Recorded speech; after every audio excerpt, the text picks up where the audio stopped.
He is a graduate of FAST and he currently working at 880 Bell Labs and he'll be giving a talk on the recent trend and technology for currently used in IT spectrum.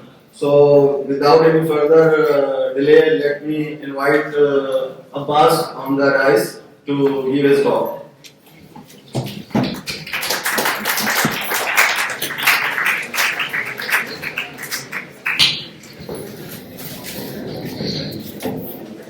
Assalamu alaikum. So it is an honor to be here, standing here today and sitting 23 years back, just like most of you here. I really appreciate being invited here and having your time. I just feel that it is a responsibility of all of us to go back and provide that feedback. I graduated from FAST in 1998. This is something I'm sharing here at a personal level. The views doesn't represent of any of my current employment or prior employment. Right? This is a personal talk from my end to you. I presently work at AT&T Labs as a principal in mental science. I have led team for many years as an associate director. If you notice, there is a specific reason I have included my hobbies and interests. Playing racquetball, which is similar to squash. This physical exercise is very important.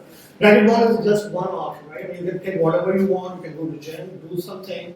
It's very important because when you go into the industry and you're working with people, not in the industry, even today as a student, very, right? What is the optimum stress level where you are? If somebody is, we call it whether you are in the green zone, in the boredom zone, or in the breakout zone, right? Wherever you are in the breaking. So you need to remain in the green and yellowish line because you don't want you just like how for strength training on the physical body level, you would start going to gym, start picking up weights. In the same way, for the brain, you need something like that. And that's where when you start going to the yellow zone, it starts getting adjusted. And that is the reason that having some sports or having some activity is very important, especially when you are a student and when you start going in the leader hierarchy because you need your presence of mind to make good decisions, quick decisions. And that's where these things doesn't remain personal. This is something that is a professional need to. Other hobbies and interests, inventions and new concepts with digital and analog electronics. This has been my passion. If this passion is not addressed at work, I do it at my own sweet time. Doesn't matter if it means waking up till 1 a.m., 2 a.m. just to do incremental development in this area. Computer interfacing and home automation is a craze. So the home automation wise, what I have done is that I am, from my aspect, being 3-4 years ahead in terms of what comes up in the industry. I had garage door openers that I could control from my phone. I could program it. I was using a Raspberry Pi device to have this whole home monitor. It could detect water leakage at home. It could shut down the main water valve. The water leakage may not be a big problem here, but in America, it's a big concern because the whole house is built from wood.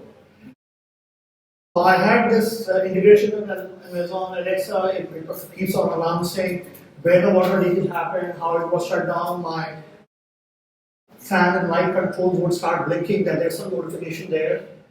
I'm focusing on the machine learning aspects too. That how if I could capture all this event and start programming that while I'm walking in an area, based on the specific input parameters, it may just start predicting what is my next action and may start doing those things by itself. So this is an area where I see a lot of companies may start stepping into it. But again, this is also another interesting thing that I've done at home. My wife really hates it initially, not now. And that's where all the sales and marketing strategies come into play because she's told me that you can do anything but don't mess up with my kitchen.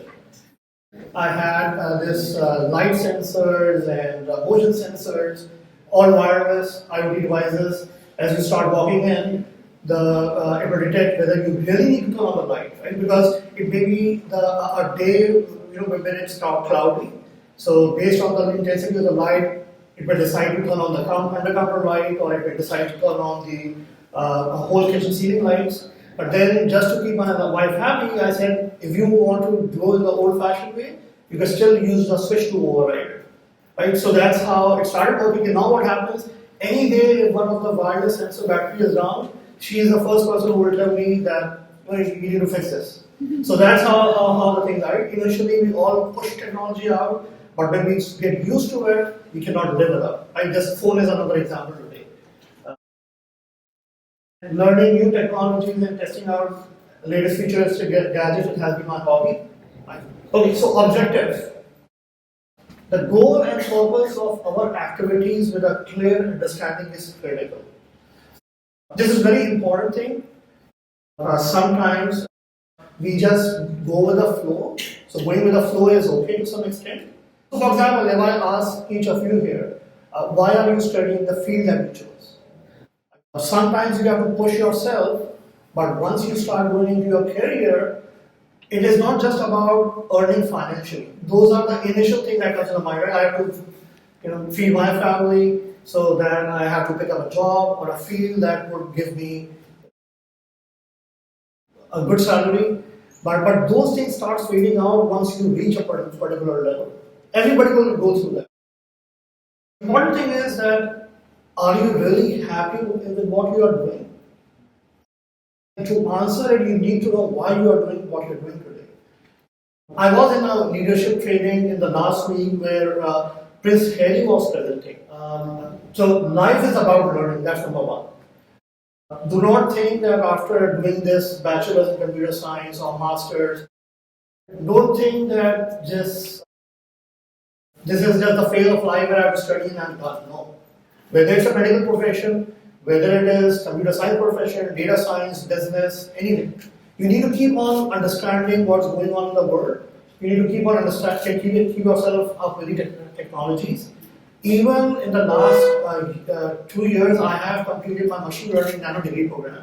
And the problem is, the moment you decide that I'm done with the studies and now it's all about experience, you may start again going from the stress curve I was talking about towards the boredom you may not feel it.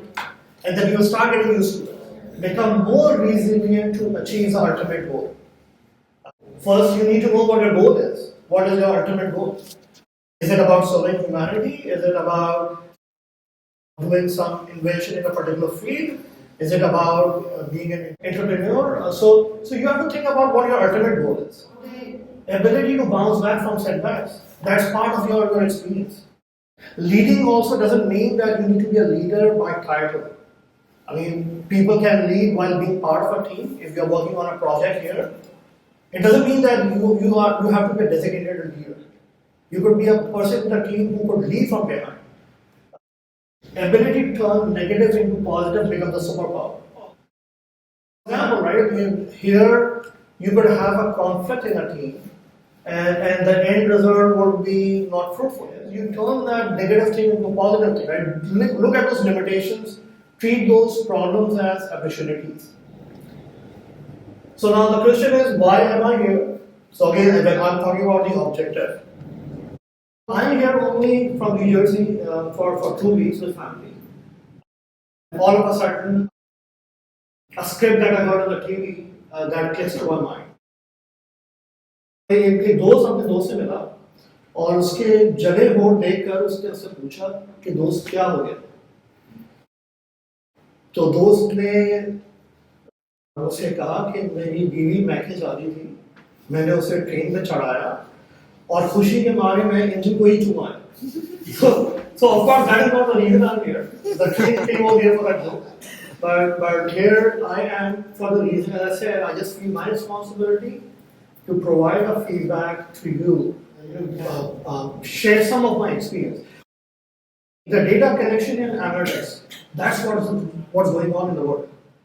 And what kind of data we are collecting, what you can infer out of data, what kind of analytics you can have. I don't want to name the companies, but you know what I'm talking about.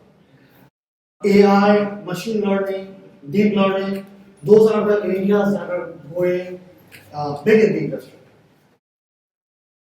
So even my daughter who is focused on business, I'm telling her that this deep learning, you may not be doing the scientific part of the deep learning, right? Or maybe the data collection, but you may be using that data. And I believe that every field, if not today, would tomorrow be connected with this area. Right. It's important to at least understand the concept. The concept is changing, people are building layers of layers, expanding the domain, and then it's now becoming more easy as you go to utilize it. Self-driving car is another example. A lot of you hear about Tesla accidents or the things that happen with the self-driving. It's based on deep learning, that how you could identify objects, how you navigate from one place to the other. If there is a model which is not having the right level of confidence or prediction, then it could end up in detecting maybe a trailer with a blue stripe in the background as something else and may not even slow down the car. So you can just understand how critical these things are as we're going, but then at the same time how it is empowering us in terms of technology. Drones is another example. I have a license to drive a drone. It needs to be registered. There are mechanisms. It cannot go above 400 feet. All those regulations are coming in with the aviation authorities. But it has high resolution cameras. It has this machine learning aspects of identifying the object, tracking the object. People can use for recreational purpose, just like how I'm doing. So that's also another application of the AI ML. COVID detection. Now, I don't know how far it went, but I was looking at one of the studies that some university students have published. So this is where we see the opportunities that people at university level have. So while you are trying to learn machine learning, data science, there were people who were trying to say how we will identify the COVID which nobody has a clue. How can we extract out that pattern? So there were so many ideas. One that I feel worth quoting. They started recording the wave signals or sound of people who are coughing.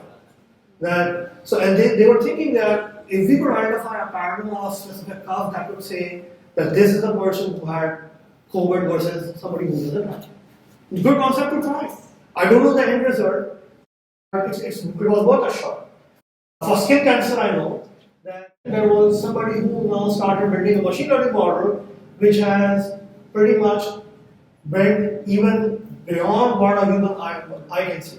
So now the same machine learning models can predict somebody who would probably have cancer, skin cancer. So these are all different fields in the AI, ML, deep learning, low-code to no-code platforms.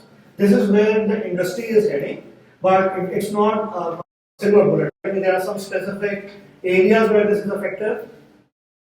For simple workflow and form-based things where you connect all these things together to build a simple application, those are all history from my perspective. And some point of time you will see the platforms that will be utilized for this low-code to no-code. 5G is another one. Now 5G, a lot of people think just like how 2G, 3G, 4G on the cellular network, the 5G is about better speed. Yes, it is. But the game changer it is because of the latencies. The latency of how a signal will traverse from one point to the other point. It would be enabling a lot of things. Just like how the revolution came after this iPhone was launched. All of a sudden, there are a ton of applications which are being developed. There's a huge volume of data traffic going over the network. AT&T was the exclusive carrier at that time.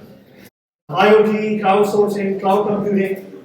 You will see applications getting deployed into cloud, in Azure environment, in AWS, and so many other technologies.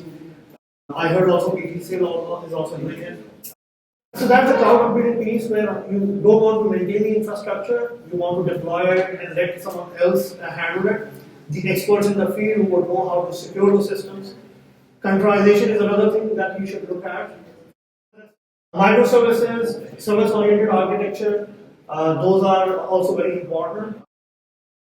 I'm not saying it's new, but these things are very important, for building new systems. When you want to have decoupled systems, components that just runs on its own, you may decide to use Python as one language, Java as another language, right? And then you want to connect all of them together using microservices architecture. Service mesh is another one where the concept is that you would have proxies running on your containers, and those proxies are meant to intercept the request and inject where your endpoint application is. Distributed computing and triaging complexities. So distributed computing is also not new. We build all these complex systems. The complex systems, I'm calling it out, it is for good reasons. Right? I mean, building scalable, reliable new systems. If it's complex, then you would take example of companies like Uber, who have built systems in this manner, but then it's also very challenging that how would you triage, right? So when you have one application server, there's one web request coming in, and there's one response. I could easily see, right, what is the failure, and I could easily predict it.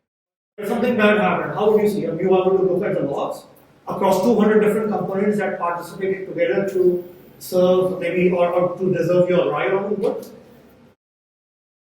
Now that's where all these new frameworks like OpenTelemetry is also coming in, where in the industry people are saying that now you have built that system, how can you easily trace that what happened within the system to serve that request? Java, Python, Node.js are also some of the popular technologies that I've seen around. NoSQL database is also very important. Cassandra is one of my favorites. First, we are thinking about that everything needs to be transactional. You need to have this guaranteed consistency. But that's not the case anymore, because now the volume of information that is traversing and the application has to absorb, you are forced into situations to have this eventual consistency, which means that you have the data today, but when you query it or when you are doing a count or some aggregate functions, you can expect that the data will be stable. The next minute when you query again, you will see something else. So that's where NoSQL databases are getting popular, especially when you are thinking in terms of big data storage and from that aspect. Blockchain, a lot of people combine this blockchain with bitcoins. That's wrong. Bitcoins is built on blockchain. And the concept of blockchain is simply that you have blocks of elements, just like in a linked list, right? They're combined together, but each of these blocks have hash code of the prior block. So that's how it guarantees that somebody would not break it. Edge computing is also very important. It all started with the concept of CDN, Content Distribution Network, and so that you could just, so if you have to download a file, you could have it very close to you. It could be easily replicated. But now with edge computing, the concept is that just instead of having that file downloadable at one end, you would have the processing also done at the same end, so that you have lower latencies. So that's quantum computing is also another one. The basic concept, just to give you a little hint on this one, is that digital computers are all based on zeros and ones. And in quantum computing, the state could be 0, the state could be 1, and the state could be 0 and 1 both. Job switching and interviews. So I do interviews around the globe. During the interviews, one of the things that people see is how many times have you switched jobs? What is, how long we have been staying here? So I was just talking to Shiravai, who was the director development and process where I started my first job. So I've been working there for 7 years. People used to make fun out of it that, isn't Titanic for you? I mean, are you the bandmaster on that Titanic that you are going to just leave this company, when the company is done? So it was a joke. And the reality is that was a big plus for me. Why should I switch if I am enjoying the job? I should have a good reason to switch. And then if people who switch every 6 months or so, they may be getting financial gains for a short time. But in the long run, the enterprises, they start looking at it and how much a person is committed to a job. Maybe there is something wrong with a person, not capable enough, that's why the person is switching or hopping from one place to the other. So just keep that in mind. Of course, I mean, have a good reason whenever you switch a job. Just look at these brands. Netflix. People always say, right, that today, if you think about innovation, most of the stuff is already done. So then, what? I don't have anything to innovate. It was even the same statement before Netflix. Netflix changed the way how the streaming happened. Apple changed the way how the mobile phones revolutionized. Facebook, if you read about how it came from students, that's also another one. WhatsApp, what was before WhatsApp? How people were communicating with each other? Using text messages? iRobot is another one. See how it came up from a robot, but they started building a whole ecosystem not just to vacuum your floor, but programmers and people who want to use it to build their hands dirty with robotics. They started putting on the cameras so that now when the robot is moving around in the house, it will start detecting the objects, the rooms, and start. So that's how it keeps on expanding. Look at Amazon, how it started from just selling into the whole ecosystem where you have this books, music, Alexa, right? So the whole ecosystem is now trying up people. There's a subscription model too. So same thing with DJI on the drone. Coming up with that software technology, the ideas, building a brand name, that's the difficult part. This is where I am switching gears and I'm going to talk about my experience. Now, as I said, first you need to understand what your goal is. And here you will see this whole film script that starts from my childhood. The reason of this one is not to talk about myself, but to focus on my experience so that you can pick up things which are relevant for you. First is the environment. The environment is very important. Right? The teachers and professors, coaches, family and friends, I all call them out because they all work along with you. Right? People who put their heart and energy in teaching, right? I mean, they deserve well respect and they also need a recognition. Right? Recognition is a two-way street. A lot of people would say it's buttering, right? I mean, right? It's not buttering. This is about recognizing people who are going an extra mile for you. Just like how you need, as a student, you needed a recognition, in the same way teachers also need a recognition. Your parents need recognition. Because they put in their efforts and energy to make sure that you are admitted to this university. So this is, I'm in the second grade, and I don't even know why I got this prize. I'm somewhere here, yeah, this is me. So now, I can't even recognize myself, but I don't know how I ended up in a science modeling club. Now, this is where I'm appreciating this environment. I happened to be a school where they were giving me rewards to recognize me. I was not realizing that. I was given an opportunity to explore myself in this science modeling club. I ended up in building a small vacuum cleaner. It was no big thing. Right? Although in my family everybody started recognizing and appreciating that it was wonderful. So that was an encouragement that kept on pushing me. Right? That I can do more, I can do more, I can do more. This picture also has a story, but I'll just keep it very simple.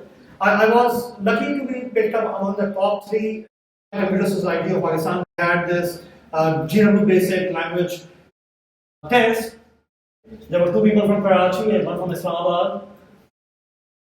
I'm sitting in the middle as part of that STAR competition. I was very confident that I could easily win that competition, no problems. But then, after going there at the global level, that was the time when I realized that we have to continue learning this. And do not be overconfident that I'm done. Now, life-changing experience at FAST. Admission. I was lucky that I got admitted here. I was on standby. I was telling my mom that this is the only place I would like to be. And she said, don't take the risk. At least get admission in 3 different universities. I applied, but I still told her I'm not going to go anywhere else. So always appreciate that we are here. Not everybody gets that opportunity. Interesting projects. Again, as I said, keep on challenging. Keep yourself on the green and yellow zone of stress. Don't take it lightly that I would just sleep or maybe I would just relax. I have too much else to study. Push yourself.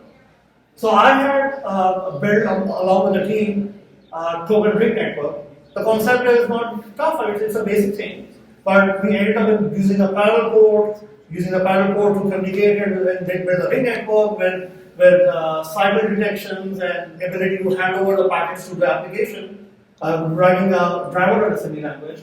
Digital code log was something that was built in the DCL where you could just punch in 4 different numbers and if it's right, it's going to turn on a relay. Computer Maze was the one where I think around 1980s, around 85, I was able to turn on a light from a computer. It was an old 8088 machine before HTs came into existence.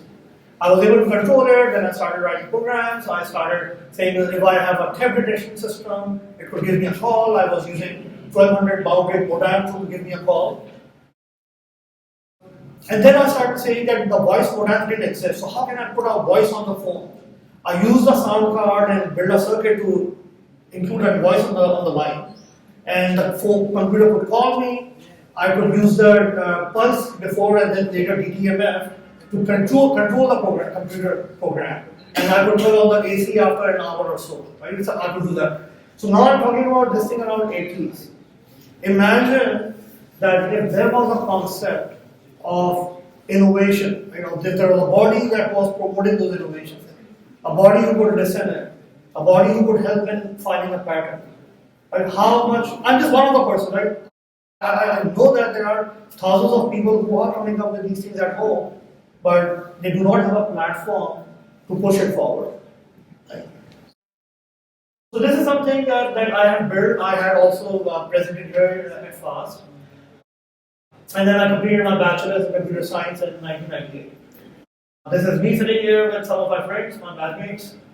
This is on the graduation day. So we were also like you, right? So like all of you, we also started, we had fun here and have very strong good memories. This is the Parkman robot. I don't know whether it was the same room or same room, right? Yes, yeah. So it was the same room, and that was a place, right, just where your amp and units are. I was sitting, and this is my picture here on that corner. So we built this robot. A lot of people discouraged us. This was our final year, and they said, "Don't take that risk. You are now taking it on your own. Nobody is going to teach you. You would have an advisor, but it's an independent study that you have picked up. So in this one, you are supposed to learn robotics on your own, all the mechanics, all the electronics, and the software programming too. So we built this robot, and the concept of this robot was it could move, it could walk, it could turn on its own axis like this, right? So we were really excited that nothing in the industry exists like that. It could move its arm, it could detect temperature of the objects in the hand, it would detect shocks, it would detect smoke, it has this ultrasonic eyes, so it could create a pattern and find the movement, where the movement happened. It was fun. But this came with a lot of efforts, nights, where we even ran drills on our hands. So now just imagine, this is in 1997, and this was the concept that we introduced, that how you would build a software layer that people can, without knowing this hardware details, could program it. The neck of the robot would turn. So, and then it has light intensity detection too. So we demonstrated that somebody who would like to detect where so for example, if this window is open and there's a light coming in, we would program the robot to say that start monitoring the light, move face 1 degree right, another 1 degree right, and keep on capturing the light intensity. And then in the end, turn the face toward the same point where the light is. So this is something that was part of our demo. I wish we had recorded, we couldn't find it. But that was the purpose, that you could build something, a software layer that anybody could use for programming. Now think about it today. You have so much available in the market, Raspberry Pi, you have robotics, simulators, you have all these things in your hands. In the ProCom, we were called to demonstrate this robot here. And I think I would see Rafi Bhai also sitting here. That's Rafi Bhai, one of your professors there, assistant professor. A secret that even nobody knows, even including yourself. So, robot had 3 different themes that nobody knew. So once we switched that theme, I could select just for the sake of respect. I would just say Professor 1, Professor 2, and Professor 3. So if I say Professor 1, the robot starts talking in Professor 1 voice. And the pattern, the style, and everything, and you can just imagine, right? So I had in the team one of the person who could mimic everybody. And he recorded 3 different themes, and we were able to switch it, and the robot would talk in that style. So that's something. What do you do? No? Okay, so then I went to Zabbis. That's where this picture has a very strong memory. So I did my master's in computer science from Zabbis in 2003. In that 2003, I came up with this project, SMS-based electronic payment system. So how you could transfer funds from a text. I mean, those things were our idea at that time. We built a project, Smart Energy Meter, so that people cannot do electric theft. And to avoid the theft at home, we built a concept that how you could read the meter reading without having a person coming into your house. So in 2003, we built that concept. We took it to the AV. This is one of the partners that we both were working on. The height of challenging ourselves. So what happened? Around 3 a.m. we were wrapping up the stuff, and I decided that we have tested this electric meter that we built with so many different bulbs and lights, of different watts. Can we use the iron that we just used to press our clothes and test it out? So this guy, he agreed with me. Big mistake. We turned it on and we just burned out that energy meter overnight, and the next day we have this demo. It's good to take risks, but think about it, do the risk assessment. That's also very important. So this is process, right? Progressive systems. So where this is my start of the career. In 1999, I started here with industry home mentors. This is Syed Yusufbhai. This is me. This is the whole process team. This is where we are having fun. At TechTech, a lot of people who recognizes Zahur Islam, Zahur. So I was lucky. As I said, he was one of the person who would keep on challenging, and I would spend nights in designing something, and he just look at it and say, maybe you should have done this, maybe you should have done that. Initially, that looks annoying, but the end result is that you start improving yourself. And the interview was also very, very interesting. So I still recall Syed Yusuf, he was interviewing with another person. The first question was, do you know Java? And I was blank and I said, no. So then he started looking at Syed Yusuf, who recommended me, and said, this guy? And so Syed Yusuf, he had a strong trust and confidence because he has taught me. And when I started doing the job there, I learned Java in the current job, when there was an opportunity to learn a language, I can always take a challenge, right? It's just going to take 2 weeks to learn any language. The concept is important, the work is important, right? The efforts are important. Everything else you could accomplish. People who decide to migrate. This is my family here. So this is what my compromise is. Right? So when I decided to move from here to a different country, I mean it's a huge lot, it's not easy. You are initially on your own, you don't know the community, you start building a relationship. You don't take things for granted, you have to understand your religion better, your practices better. You have to restart, reestablish, we all went through that. And now we are settled and happy. But we have to put a lot of efforts to keep the bridge on. This is a picture picture that I have captured just to show you how the Pakistan Day Parade happens there. Then you would see it's a multicultural environment. People respect each other, people respect each other's religion. If there are funerals, I do not put religion as a boundary or nationality as a boundary. Same thing goes on every side. And we all work together. It was very painful. Initial few years are difficult. I still recall there was a time when I was using the Pak currency, and while walking towards the restaurant, he said, "Okay, we're feeling hungry. We have to eat this. We have to eat that." So we went inside the restaurant. We sat there. We looked at the menu. We started sorting it based on the dollars.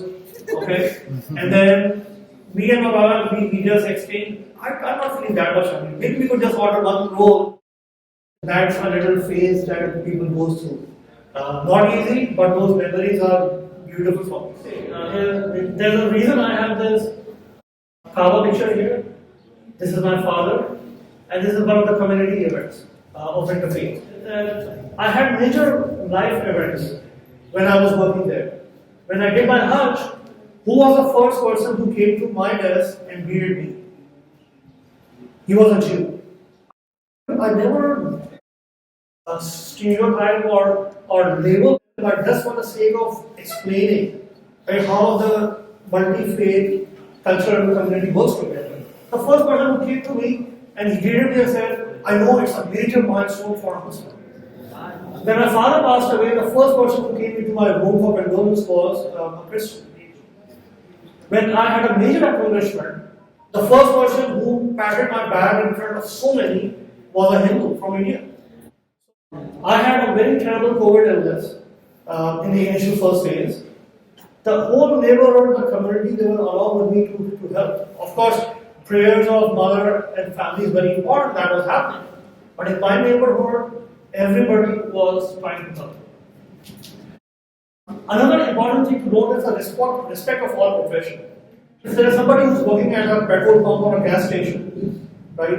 If there is somebody who is an intellectual or president of an organization, so if they are at my home, they will be sitting at the same place. They will be drinking water, juice, etc. that I would offer to any of my friends who come into the house. Everybody is equally respected. There are a lot of voluntary opportunities. This is me, and this is where the whole group went together to build a house for somebody who had damage from Sandy and they could not afford to put it back.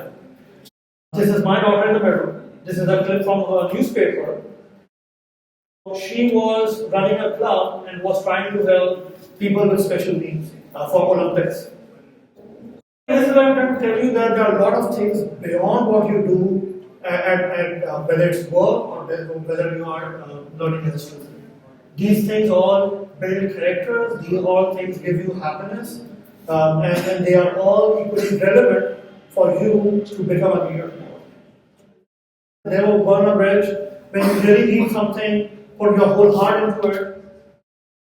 Right? If there's a conflict, think about it, that how you could help. Sometimes you win by not fighting and by building a relationship.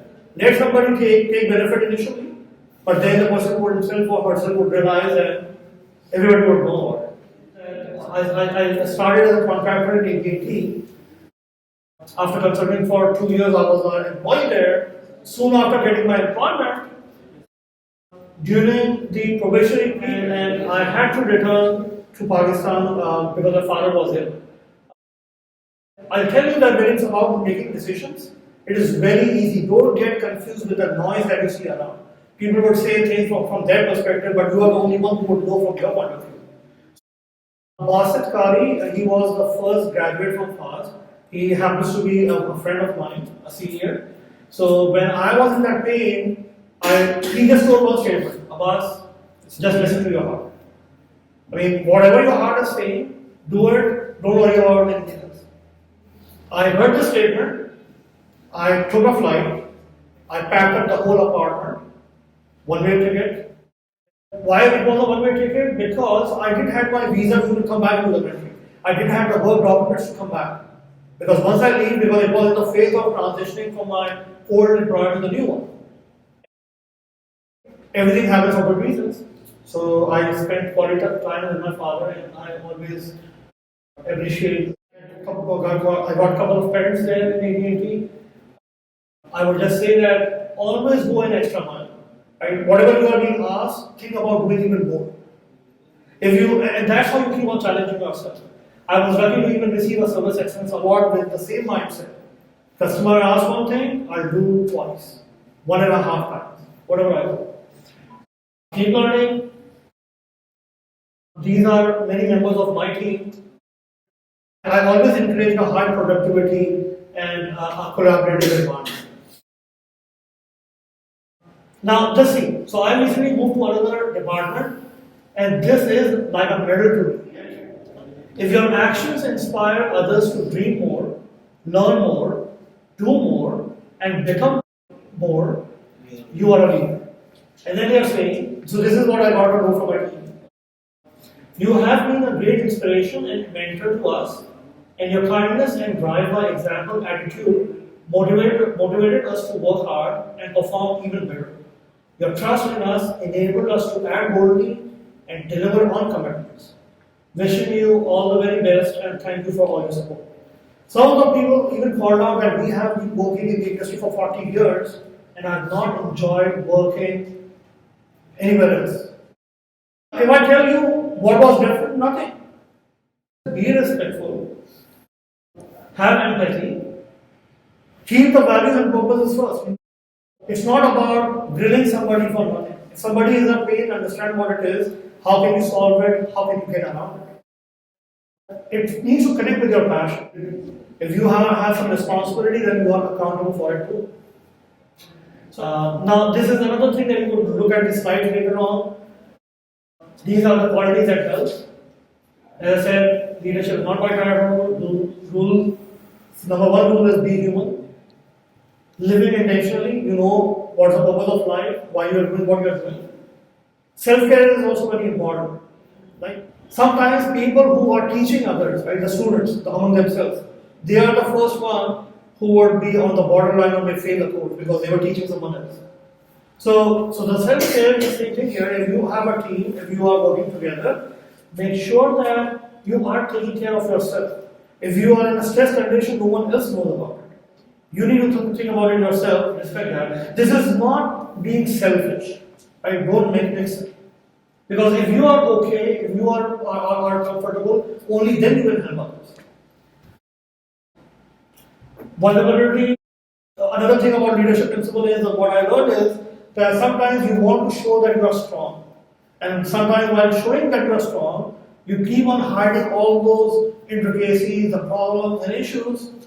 Sometimes it will be good, but many times it is bad. Because now the people who are listening to you will start losing your confidence and trust because all of a sudden they will see a big problem coming in. They had no clues about it. Sometimes sharing it also helps in connecting with the team, working together along with them, allowing them to also understand, or maybe you get an input that helps you in rescuing from that situation. No egos. That's number one rule too. I mean, who are we to have egos, by the way? We don't have even control of our breath. So that's pretty much, I spoke about the stress level for high performance already. So you need to challenge yourself, keep the pressure high. This is my next generation. So now if I look at it, that how much you could do today, right? It could be your people in your family. So this is my son playing soccer, a physical activity. If you just see, so he doesn't know why he's playing today. He doesn't know why he is in the science club here, talking about the generation of sound waves and using an oscilloscope. And I think he was in 4th or 5th grade at the time.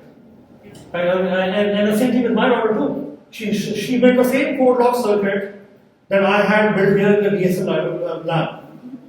So now if you really look at it, and if you go back the way I started my childhood, I didn't know why I was getting a prize, I didn't know why I was in a science modeling club. Today my children also feel the same thing. So my responsibility is to give them the environment, provide them the knowledge, provide them the tools, let them find their own passion, don't force them. If they want to do business, perfect. If they don't want to do computer science, perfect. Keep on recognizing. And what with that, what I would just say is, I would conclude here. And while I was talking to a few of you earlier, encourage, go back to your school, go back to your prior education institutes, provide a feedback that at this university, what you are doing today, how that schooling has helped you. Keep on doing it. Just like I'm here, it doesn't take much, but it encourages others. I have published a machine learning article also on LinkedIn. I could provide a more detailed one if you are interested on doing more on this. The concept was about auto charge for self-driving cars and charging at fueling stations. Thank you.